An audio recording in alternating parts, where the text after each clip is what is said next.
মিঠামইন থেকে ফেরার পথে, অষ্টগ্রাম মিঠামইন থেকে ফেরার পথে মারাত্মক ঢেউ, মারাত্মক ঢেউ। দেখছেন এক এক ঢেউর অবস্থা দেখো, মারাত্মক রোলিং এর ভিতরে পড়ছে টলার আমগো।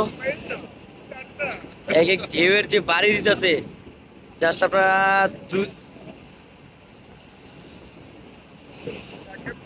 20টা সেকেন্ড দেখেন তাইলেই বুঝবেন আপনারা কি পরিমাণ রোলিং এর ভিতর পড়ছে। এক এক ঢেউ দেখেন।